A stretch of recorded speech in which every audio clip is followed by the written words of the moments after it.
Mapenzi, mapenzi, mapenzi.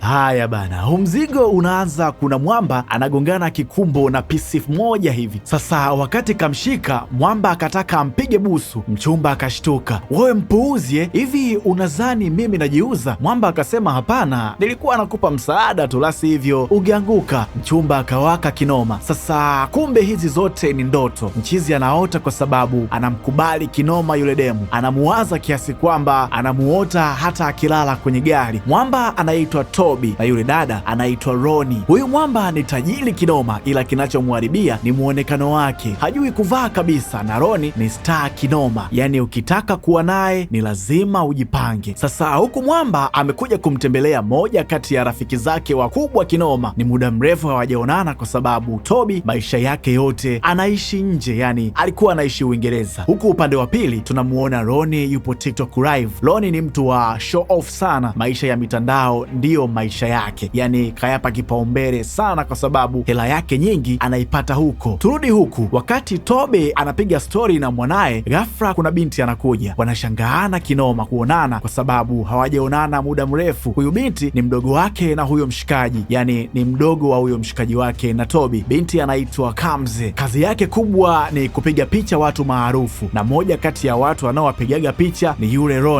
Toby akataka kuondoka, lakini Kamze akamzuia, akamwambia huondoki mpaka ule. Mwamba akasema ana haraka kinoma. Kamze akasema basi ili kuokoa muda waende wakale mgahawani, ila ni lazima ale. Sasa wakati wanakula, muda ule ule Roni akaja kwenye mgahawa ule ule. Mwamba akatoa macho kinoma. Kamze ikabidi ageuke ili aone Mwamba anashangaa nini. Alipogeuka akamwona ni Roni, yeye anamjua vizuri tu, akamuita Toby. Mwamba anaweweseka. Kamze akagundua kuwa chizi anampenda Roni. Sasa Kamze akamwambia Toby kuwa anamjua yule dada. Toby akamwambia wewe ni muongo, na kama ni kweli basi kaongee naye ili kuthibitisha kuwa unamjua. Kamze akamwambia ili nikaongee naye utanipa $200. Akasema sawa, nenda kaongee naye. Kamze akaenda. Kweli bana, Roni akamchangamkia kinoma Kamze kwa sababu huyu ni mpiga picha wake na wanakutana mara kwa mara kwenye matukio tofauti tofauti. Toby akashangaa, ila moyoni mwake ana furaha kinoma kwa sababu anaamini kupitia Kamze atampata Roni. Kamze aliporudi akamwomba Mwamba $200 yake kwa sababu amethibitisha kuwa anamjua vizuri Roni. Mwamba aliporudi nyumbani akawa anamuwaza sana Roni. Shida ya kaka yetu hajui kutongoza kabisa, ni domozege licha ya kuwa ana hela nyingi sana. Kingine hajui kuvaa, anavaa kizamani mno, kitu ambacho kinawafanya watu wasijue kuwa ana hela na wanawake pia wanamkataa. Sasa hapa Mwamba anapanga mkakati ni namna gani atampata Roni. Asubuhi mapema sana akaenda kwa kina Kamze, akasema anataka mtu special na atamlipa kiasi kikubwa sana cha pesa, na kazi yake itakuwa kumfundisha namna ya kutongoza tu, na atamlipa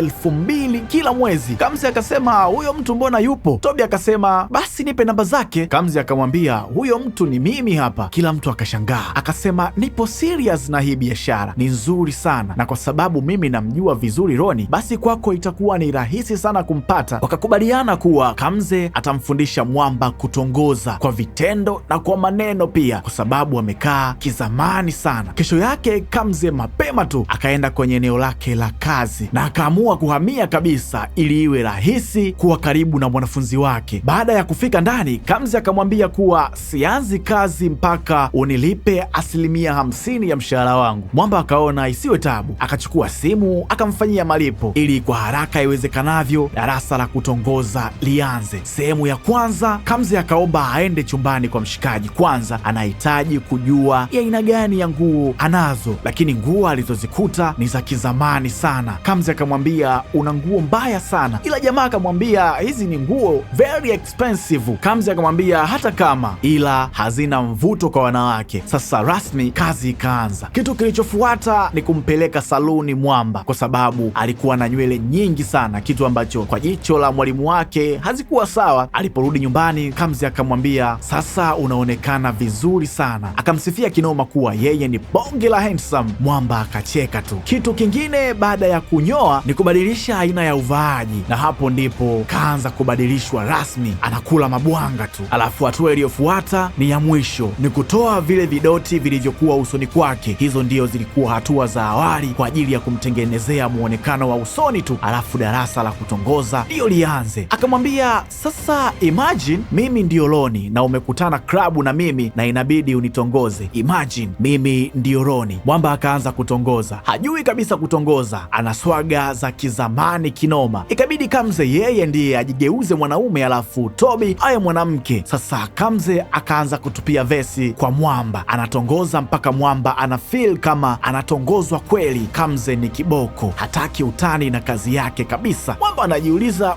umejuaje hivi vitu, au waga unatongoza wanawake wenzako, we ni tomboy? Kamze akasema, tulia bwana mdogo, hii kazi ndo kwanza imeanza. Sasa wakati wa darasa, kwa vitendo, kwa bahati mbaya Kamze akamwagia Mwamba wine. Mwamba akavua shati.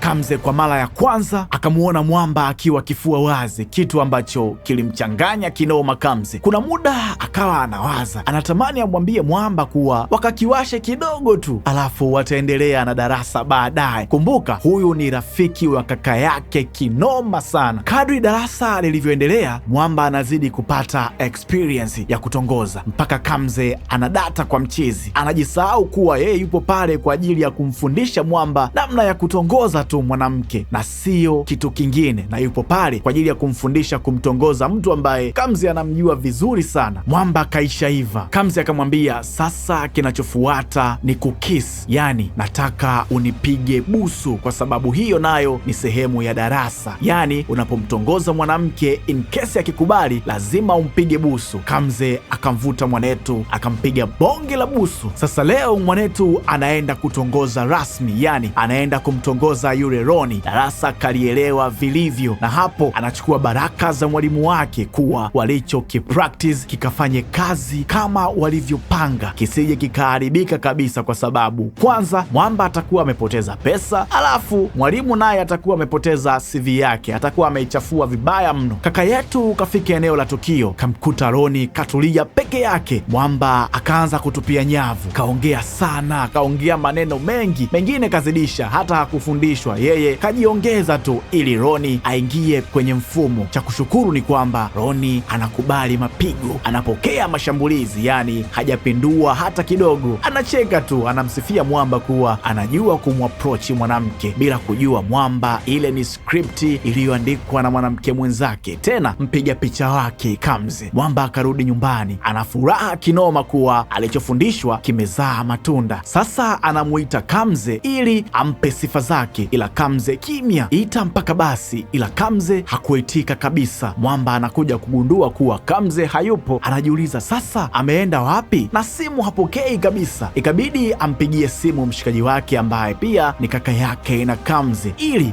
ajue kama Kamze yupo nyumbani. Mwamba akamwambia ndiyo yupo nyumbani, na hapa nipo chumbani kwake na ninamuona kabisa amelala. Mishale ya jioni, Roni akamwita Tobi akamwambia, umenivutia sana, umenishawishi, una mwili mzuri na leo nataka twende nikakutunuku. Kumbuka Mwamba akamtongoza jana tu, ila leo Roni anataka Mwamba akafanya naye mapenzi. Imekuwa haraka kiasi kwamba mpaka Mwamba mwenyewe anashangaa hii imekuwa kuwaje. Mwamba baada ya kukiwasha asubuhi akampikia chai Roni. Roni akasema, kiukweli nimeenjoy kinoma usiku, sikutegemea kama wewe unaweza mambo namna hii, umenikamia kiasi kwamba nimenogewa sana. Mwamba ikabidi amtafute Kamze, akamwambia, kwa nini upokei simu zangu, umeondoka bila kuniaga? Kamze akamwambia, kazi yangu ilikuwa kukufundisha kutongoza na nimesha kufundisha na umefanikiwa kumpata huyo mwanamke uliyekuwa unamtaka, so nadhani kazi yangu imeisha. Ila akamwambia nimekumisi kinoma, na akamwambia pia anampenda, ila akamwalisia jinsi ambavyo Roni alivyokuwa ameyeyusho, anapenda rakshali sana, hana mapenzi kabisa, huku Roni muda wote yuko bize na simu, hana kabisa muda na mwanetu, muda mwingi anaongea na simu mpaka saa 8 usiku. Hii inamkata sana kaka yetu. Sasa mwana ikabidi arudi tena kwa Kamze, mwanamke ambaye anahisi labda ndiyo furaha yake. Akamwambia ukweli kuwa nakupenda kinoma, sina chaguo lingine. Sasa kwa bahati nzuri ni kwamba Kamze naye anampenda kinoma Mwamba, ila kwa sababu yeye ni mwanamke ilikuwa ngumu sana kuanza kumwambia. Kesho yake Kamze anapigiwa simu kuwa mbona Roni na mshikaji ni kama penzi limekolea tena, wanapostiana vibaya mno, na hapo wameposti kuwa wanaotegemea kuwa wataachana wanatonga maji kwenye kinu. Kamze anafikiria kuwa labda Tobi anamchezea akili kwa sababu alikuja akamwambia kuwa anampenda na anaachana na Roni kwa ajili yake. Sasa imekuwaje akafanya vile? Na kweli kuingia Instagram anakutana na bonge la posti. Huku nako Toby anagundua kuwa aliyefanya vile, yani aliyeposti ile posti ni Loni, na amefanya hivyo makusudi, kitu ambacho Toby hataki kabisa kupostiwa mtandaoni, ila Loni anajua kucheza na hisia za mwamba, akambembeleza, akampa mchezo mwanetu kimya. Loni kuna namna ameanza kuona Toby amebadilika, hivyo analazimisha hapa, anaforce Toby aonekane TikTok live kuwa anataka awaaminishe watu kuwa yeye na mpenzi wake wapo sawa kabisa, yani hawana shida yoyote, ila mwamba hana kabisa mzuka. Hapa alipanda mtumbwi wa vibwengo. Sasa Loni akamuita Kamze aje ampige picha na mpenzi wake. Sasa Kamze ile kazi ikamshinda, ikabidi akimbie kwa sababu ameshindwa kuvumilia kumuona Loni na Toby wanashikana mbele yake. Mwamba akaona mambo yameshabadilika, akaanza kumwita Kamze. Kamze haonekani, noma imebaki huko nyuma. Loni anataka ajue kwa nini Kamze amekimbia, kuna nini kati yao. Mwamba akamwambia ukweli kuwa anampenda sana Kamze na anahitaji waachane ili aende anapohisi kuna furaha yake. Loni alipoambiwa vile, kilio kikaanza. Kwa nini ameachwa tena? Kwa sababu ya mpiga picha wake. Toby akaenda kwa Kamze angalau kuomba msamaha, kwa sababu kila kitu kilichotokea hakufanya kwa makusudi, ila Kamze akamfukuza, hataki kabisa ujinga. Mambo yalipokuwa magumu, akarudi kwa Loni kumuomba aache kuposti picha za zamani na kusema kuwa bado wapo kwenye mahusiano, ila Loni akamwambia brandi yake huwa haichezewi, ataposti kila siku, ataposti kila atakapojisikia, ataposti kila atakapotoa pumzi mpaka Toby anyooke. Haachi kuposti kwa sababu Toby amechezea sana hisia za Loni, na Loni anafanya hivyo kama kisasi. Sasa baada ya muda, Loni akaona mwamba ni kama anateseka, akamtafuta akamwambia sasa hatoposti tena picha na atamsaidia kuhakikisha Kamze anampata mwamba. Mwamba akafurahi kinoma alipoambiwa vile. Loni anafanya hivi kwa sababu hii michezo ameshacheza sana, yani kiufupi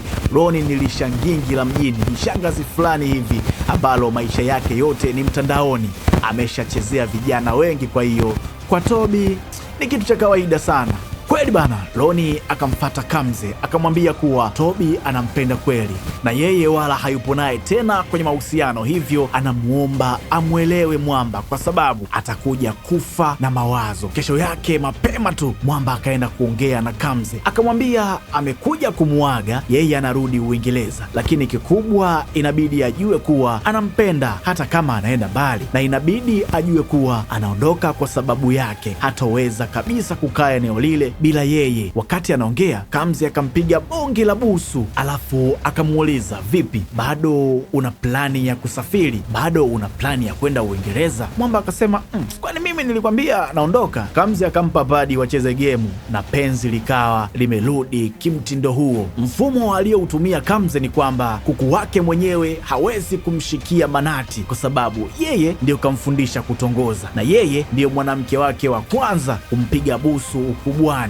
yani ni mwanamke ambaye kamfundisha kila kitu kuhusu mapenzi. Kwa hiyo alikuwa anamvutia tu mpunga ili aje kwenye mtego. Movie inaishia hapo, lakini pia movie inaitwa Love Bug. Mimi ni Mr. Storyteller na hii ni The Storyteller TZ.